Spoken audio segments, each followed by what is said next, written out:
우리가 신월동에 살 때 한준이가 집에 달걀 부화기를 만들어가지고 부화를 시킨 적이 있습니다. 알은 이제 할아버지가 보내주신 그 유정란으로 부화를 시켰는데요. 그 알이 오골계란이었습니다. 크기가 보통 달걀보다 약간 작아요. 부화를 시켜보니까 보통 병아리는 노란색이지 않습니까? 이놈은 까만색이에요. 아주 신기했습니다.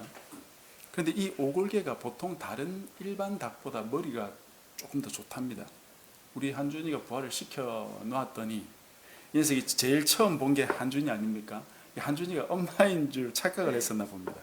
어찌나 한준이를 쫓아다니든지, 그리고 그 속도가 굉장히 빠르더라고요. 말 그대로 그냥 뛰어다니는 병아리였어요. 진짜 너무 귀여웠습니다. 근데 며칠 후에 이 병아리가 죽어버렸어요. 원인이 뭔지는 정확히 모르겠는데 그렇게 팔팔하던 병아리가 죽고 나니까 이 엄마 한준이의 마음이 얼마나 참 무거웠었겠습니까? 집 앞에 같이 묻어 주었는데 아마 한동안 힘들었을 겁니다. 이렇게 조그만 미물이라도 어떤 관계를 형성하게 되면 이게 마음이 움직여요. 사람이 아니어도 그렇고요. 심지어 생물이 아닌 것에도 그런 감정을 가진 사람들이 있습니다. 사물을 인격화하는 것이죠. 그러면 신기하게도 그것 때문에 기뻐하거나 때로는 슬퍼할 수 있게 됩니다. 주님은 우리를 양에 비유하셨어요. 그리고 주님 우리의 선한 목자가 되어주시겠다고 하셨습니다. 이런 예들은 주님이 우리와 어떤 친밀한 관계를 만들고 싶다는 마음의 표현이죠.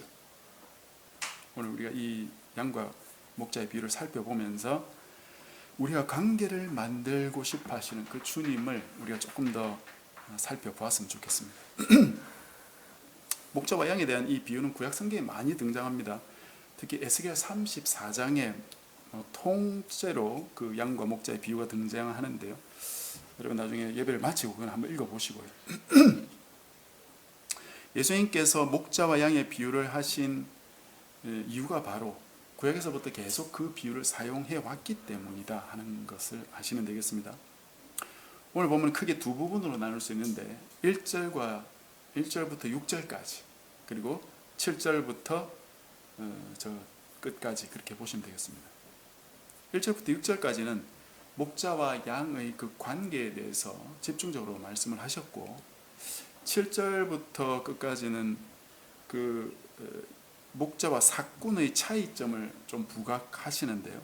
전체적으로는 목자와 양의 관계가 핵심입니다. 그걸 중심으로 삭군 이야기도 좀 이렇게 첨가가 되는 것이죠. 목자와 양은 어떤 관계입니까?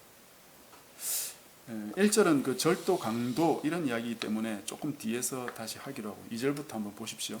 문으로 들어가는 이는 양의 목자라. 문지기는 그를 위하여 문을 열고 양은 그의 음성을 듣나니 그가 자기 양의 이름을 각각 불러 인도하여 내느니라. 자기 양을 다 내놓은 후에 앞서 가면 양들이 그의 음성을 아는 고로 따라오되 타인의 음성을 알지 못하는 고로 타인을 따르지 아니하고 도망한다 이랬습니다. 굉장히 단순한 이야기죠. 그리고 상식적인 이야기입니다. 그런데 재밌는 것은 6절에 보면 이 사람들이 이 이야기를 알아듣지 못했다고 그래요. 못 알아들을 내용이나 있습니까? 내용이 어렵다면은 어려워서 못 알아듣겠다 그렇게 말할 수 있는데 목자와 양에 대한 이야기는 이들은 눈만 뜨면 볼 수 있는 장면이에요. 길 가다가도 양들이 목자가 이끌고 양들이 길 가는 것을 많이 볼 수 있거든요. 근데 이들이 왜 못 알아들었다는 것인가? 무엇을 못 알아들었다는 것인가? 이렇게 질문하기 낫겠습니다. 목자와 양의 이야기 자체를 못 알아들었다는 것은 아니겠죠. 이것을 예수님께서 비유로 말씀하신 거기 때문에 그 비유의 참 뜻을 못 알아들었다는 것입니다. 비유는 문학적인 한 형식이죠. 일반적인 이야기 속에 약간 특이한 이야기를 몇 가지 집어넣어가지고 그걸 강조하는 방식입니다. 그러니 비유에서는 이 특이한 이야기, 감추어진 이야기, 표면적인 아닌 이면적인 그 이야기가 어떤 것인지를 이해하는 것이 비유의 참뜻을 이해하는 것이 되겠습니다. 예수님이 강조하시는 바는 예수님의 백성이라면 예수님을 잘 따르고 절도나 강도 같은 다른 사람의 그 음성은 따르지 않는다 하는 것이죠. 그리고 여기서 이 타인이라고 등장하는 이 사람이 누군가 하는 우리가 지난번에 살펴보았듯이 그 9장 마지막 부분에 보면은 그 바리새인들을 염두에 두고 계신다고 여러분 생각하시면 되겠습니다. 자신들이 맹인이면서도 맹인인지 알지 못하는 이 어리석은 바리새인들, 이들은 지도자라고 해서 너희들이 따르면 안 된다, 도망해야 된다, 이 말씀이죠.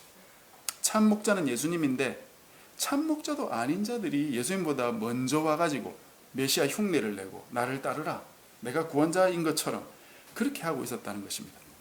예수님보다 먼저 오려고 하니까 문이 잠겨 있으니까 다른 데를 넘어서 이렇게 우리 속으로 들어온 사람들이에요. 지금 주님은 비유를 통해 바리새인들을 따르지 말고 예수님을 따라야 된다고 말씀하시고 계신 것입니다. 그들은 목자라고 자처하고 있지만 사실상 보지 못하는 맹인에 불과하다. 너희들이 그들을 따라간다면 너희들도 같이 구덩이에 빠지고 말 것이다. 그리고 그들은 절도요 강도기 때문에 그들을 따라간다면 꼴을 얻기보다는 오히려 그들에게 잡혀먹고 말 것이다. 그런데 놀라운 것은 예수님의 양이라면 그런 타인을 따르지 않고 예수님을 따른다는 것이요, 목자를 따른다는 것입니다. 그것이 참 놀라운 일이죠. 양은 굉장히 멍청한 동물로 알려져 있습니다. 그런데 그런 양조차도 자기 목자는 알아볼 지능이 있다는 것이에요. 3절에 나오는 장면을 잘 보십시오. 목자이신 예수님께서 자기 양을 인도하실 때 어떻게 한다고 하십니까? 예수님이 오시면 양들이 자기 목자인 줄 알아보고 그의 음성을 알아듣는다고 했어요. 그러면 예수님은 이들을 불러내시는데 자기 양의 이름을 각각 불러 인도해야 된다, 그렇게 되어 있죠. 여기서 중요한 단어는 각각입니다. 각각. 양의 우리가 있겠죠. 그 우리는 우리로 말할 것 같으면 교회 공동체라고 말할 수 있습니다. 거기서 주님께서 자기 백성을 부르실 때 어떤 교회야 이렇게 성도들을 한꺼번에 다 불러내시는 게 아니라 누구야 이렇게 한 명씩 부른다는 것입니다.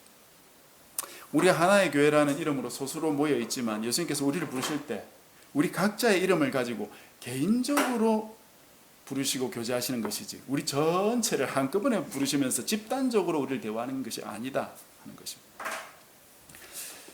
그래서 우리와 주님과의 교제에 있어서 굉장히 중요한 부분을 말해주고 있는 것입니다.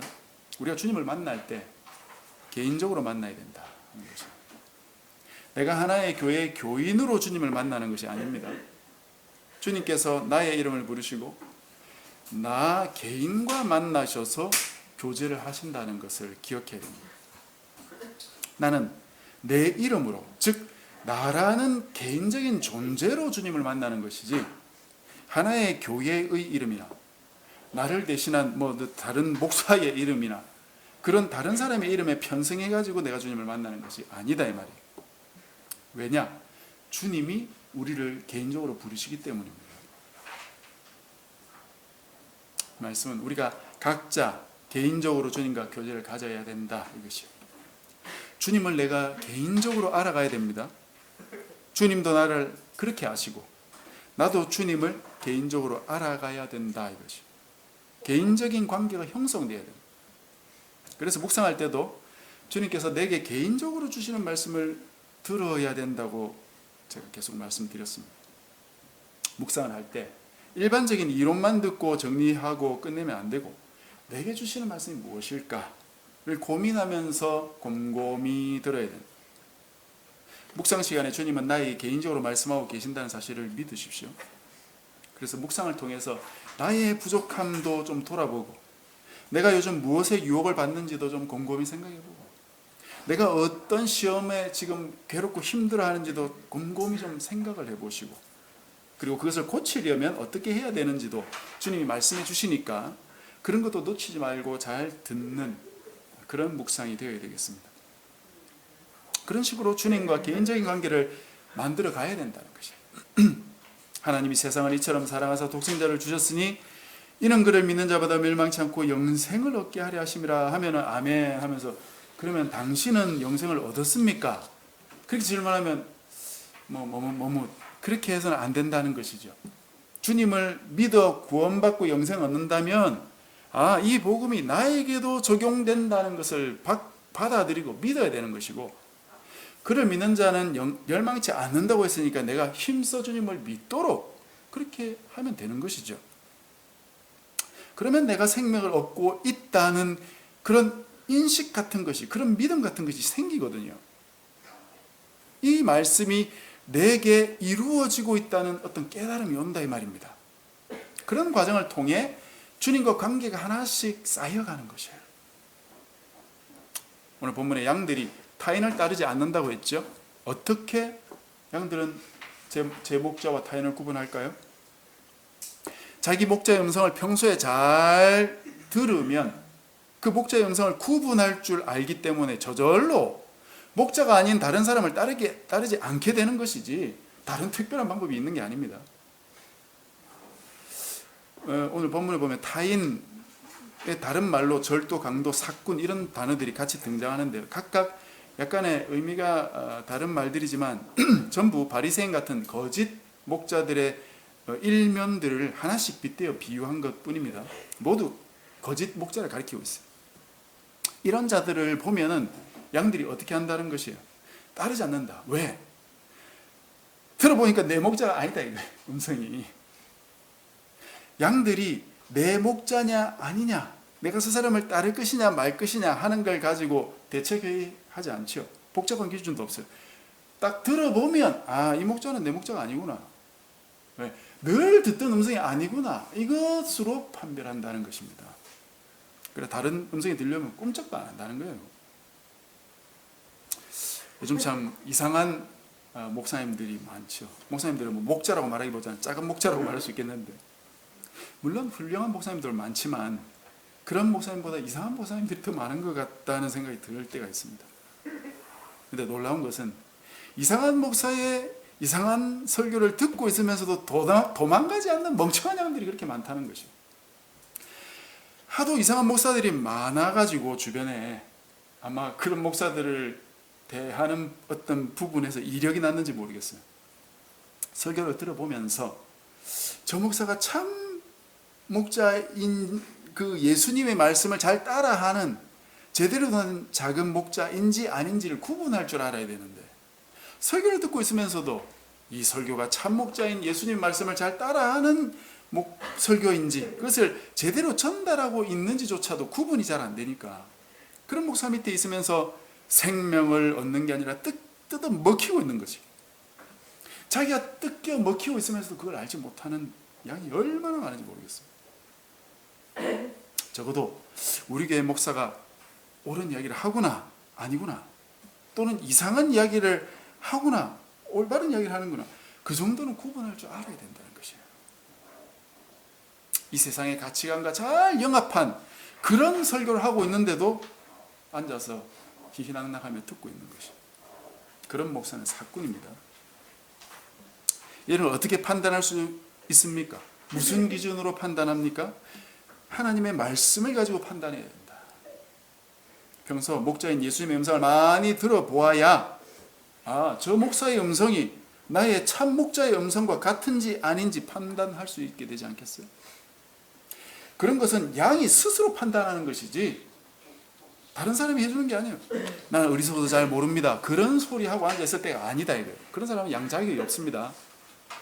나를 인도하는 목자가 참 목자인지 아닌지도 분별할 줄 모르는 사람은 예수님의 양이 아니에요. 그래서 평소에 성경을 통해서 꾸준히 주의 말씀을 듣고 내게 하시는 비밀스러운 그 개인적인 말씀도 들어본 사람들만 저 설교가 내 목자의 말씀과 같다 아니다 그거 쉽게 구분한다 이것입니다. 구분할 것도 없어요. 들어보면 압니다. 그러니 평소 주님 말씀을 듣고 꾸준히 인도함을 받아와야 된다. 그런 사람들이어야 타인이 오면 안 따라가고 주님이 말씀하실 때만 움직이게 된다 이거죠. 우리나라에 이단이 얼마나 많습니까? 그렇게 이단이 많은 이유도 하나님을 믿기는 믿는데 개인적으로 만나주시는 그 주님을 만나보지 못한 사람이 너무나 많은 것 같아요.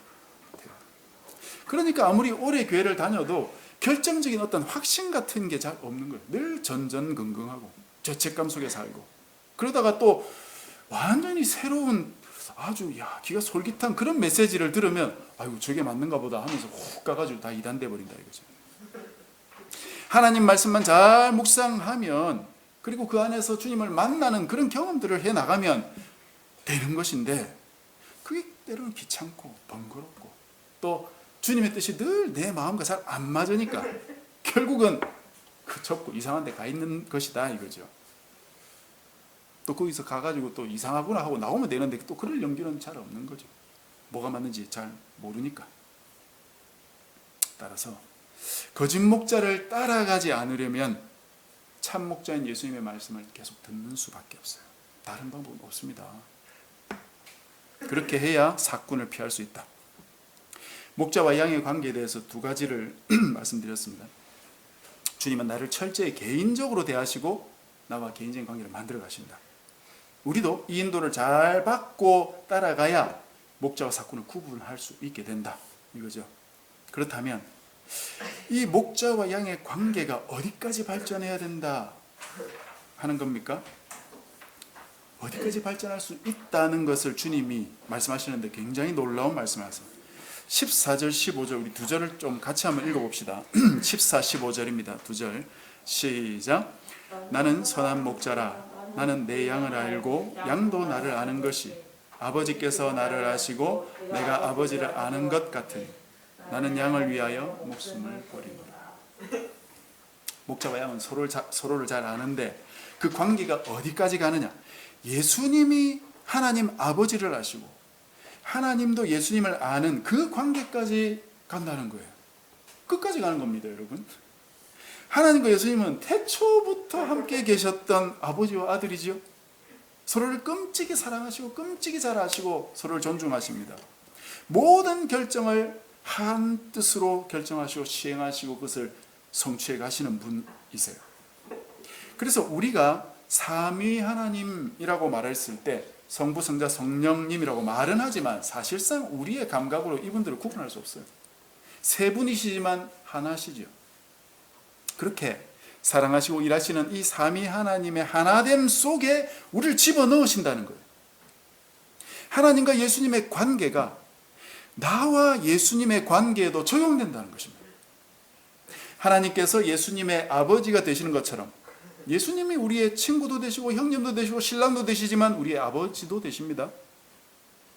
즉 주님과 친밀한 교제를 통해서 서로를 깊이 알아가다가 마침내 예수님과 우리가 하나 된다는 것이에요. 주님의 뜻을 내가 다 알고 주님의 비전도 알고 주님이 무엇을 원하는지도 알고 주님의 그 섭리까지도 내가 다 헤아리면서 말하지 않아도 눈빛만 보고도 주님의 뜻이 이것이구나 하면서 그 뜻에 맞게 살아가는 사람이 될 수 있다는 것이 굉장히 놀라운 관계죠. 그런 관계까지 갈 수 있고 가야 된다. 그냥 일주일에 한 번씩 만나가지고 잔치하고 헤어지고 띄엄띄엄 전화해가지고 살아있는 거나 확인하는 그런 친구, 그런 지인과 같은 관계가 아니라 뼛속까지 함께하고 뜻을 나누고 그 주님의 그 크신 뜻에 온전히 나를 드릴 수 있는 그런 깊은 관계까지 나가야 된다. 이렇게 코로나 때문에 온 세상이 힘들고 어려워하더라도 만약에 주님께서 이것을 하셨다면 주님의 어떤 뜻이 있을 것이다. 주님을 이해할 수 있게 되고 하루아침에 내 가산이 다 몰락하고 자녀가 다 죽고 소떼 양떼가 몰살당하는 그 비참함 속에서도 주신 이도 여호와시요 거두신 이도 여호와시오니 여호와 이름이 찬송을 받으실지어다 라는 욥의 고백을 하나님의 백성이라면 할 수 있다는 것입니다.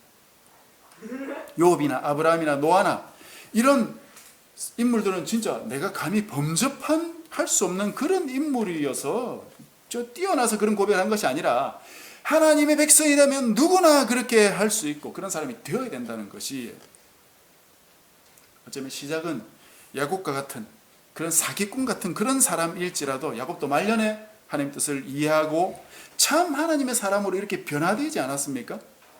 그렇듯이 하나님 백성이라면 누구나 온전한 대로 나아가야 되는 것이고 정말 하나님을 닮아가고 예수님과 하나 되어야 되는 것이지 적당한 곳에 자리 잡고 자리 펴고 앉아가지고 머물러 있는 것은 믿음이 아니다.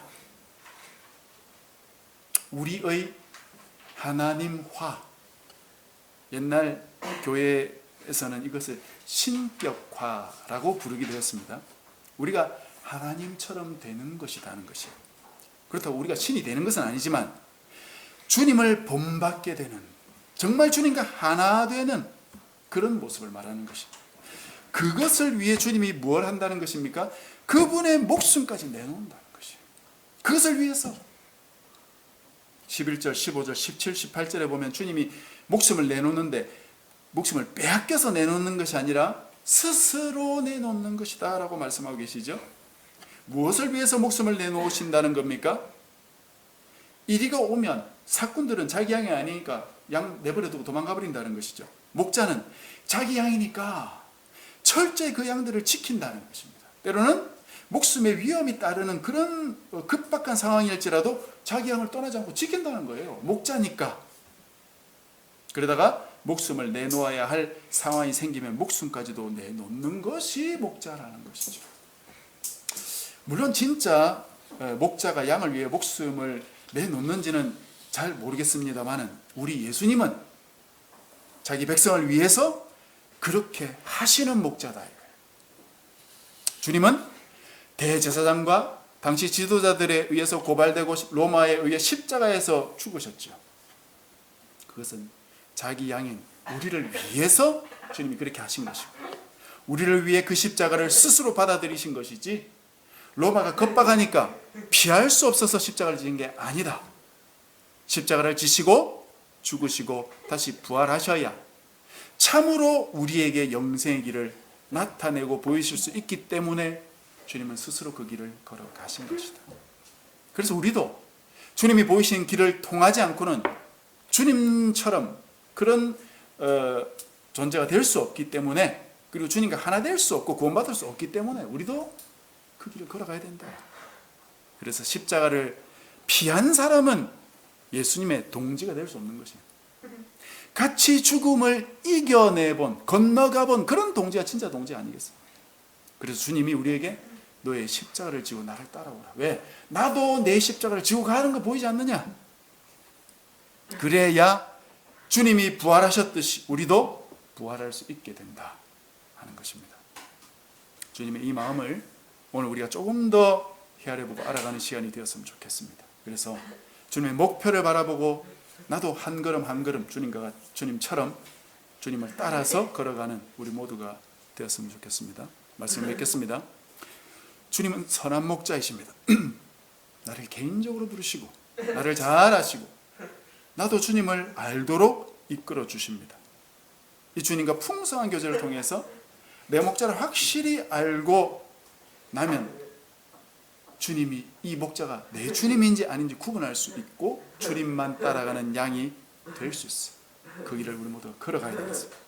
그래서 주님 가신 그 길을 진심으로 따라가며 주님과 하나 되는 저와 여러분 되시기를 주님의 이름으로 간절히 축복합니다.